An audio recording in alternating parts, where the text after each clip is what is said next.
तर स्वागत आहे तुमचं आपल्या चॅनलवरती. आज आपण बघणार आहोत अगदी साधी, सोपी, सुटसुटीत आणि पटकन होणारी भाजी. जी भाजी तुम्ही अगदी डब्यामध्ये सहज नेऊ शकता. अगदी घाईच्या वेळी पटकन होते. तर ही भाजी आहे फ्लॉवर मटारची भाजी. करायला अतिशय सोपी आहे. तर बघूयात आपण यासाठी काय-काय लागणार आहे ते. आपल्याला पहिल्यांदा फ्लॉवर स्वच्छ धुवून घ्यायचं आहे. म्हणजेच गरम पाण्यामध्ये घालून, थोडंसं मीठ घालून आणि हळद घालून 5 मिनिटासाठी हे होऊ द्यायचं आहे. 5 मिनिटानंतर हे काढून घ्यायचं आहे. याच्यामुळे काय होतं, की फ्लॉवर निर्जंतुक होतो. काही किडे वगैरे असतील, अळ्या असतील तर स्वच्छ होऊन जातो. आता हे आपण व्यवस्थित काढून घ्यायचं आहे, चाळणीमध्ये निथळून घ्यायचं आहे आणि आता भाजीला फोडणी घालून घ्यायची आहे. फोडणीसाठी कढईमध्ये तेल घ्यायचं आहे. तेल व्यवस्थित तापल्यानंतर नेहमीचीच फोडणी मोहरी, जिरे घालून घ्यायचे आहेत. मोहरी, जिरे छान तडतडल्यानंतर आपण याच्यामध्ये लसूण आणि हिरव्या मिरचीचा ठेचा आहे तो घातलेला आहे किंवा तुम्ही बारीक चिरून लसूणसुद्धा घालू शकता.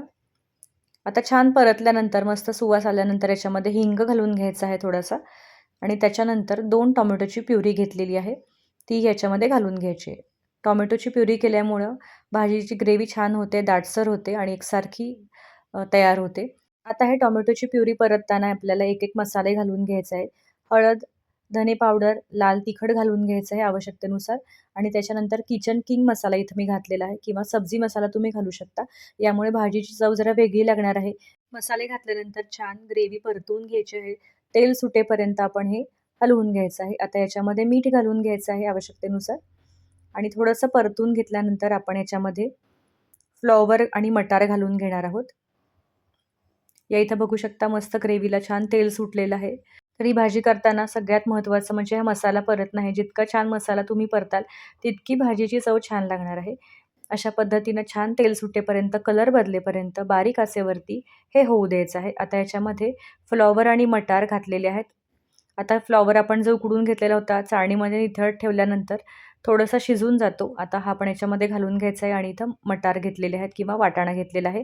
हा ओला वाटाणा आहे. तुम्ही फ्रोझन वाटाणासुद्धा घेऊ शकता. आता या ग्रेव्हीमध्ये या भाज्या मस्त परतून घ्यायच्या आहेत 2 ते 3 मिनिटासाठी. हाय फ्लेम करायची आहे आणि छान होऊ द्यायचं आहे. आता याच्यामध्ये आपल्याला गरम पाणी घालून घ्यायचं आहे. पाणी गरम घालायचं म्हणजे छान भाजी होते, मिळून येते आणि एकसारखी चव लागते. तुमच्या आवश्यकतेनुसार तुम्ही पाण्याचा अंदाजाने घालू शकता. छान उकळी येऊ द्यायची आहे आता आणि झाकून ठेवायचं आहे. 5 ते 10 मिनिटासाठी झाकून ठेवायचं आहे. त्याच्यानंतर भाजीला छान उकळी येईल, मस्तपैकी भाजी ब्लेंड होईल. इथं बघू शकता मस्त वाफ आलेली आहे. मटारही शिजलेले आहेत. फ्लॉवर आपण आधीच थोडा शिजवल्यामुळे खूप वेळ लागत नाही शिजायला. तर बघा झाली आपली मटार फ्लॉवरची भाजी तयार. अगदी 10 मिनिटामध्ये होते. सकाळच्या वेळी जर घाई असेल तरी झटपट करायला खूप सोपी आहे. अशा पद्धतीने नक्की एकदा करून बघा. रेसिपी आवडली असेल तर लाईक करा, शेअर करा.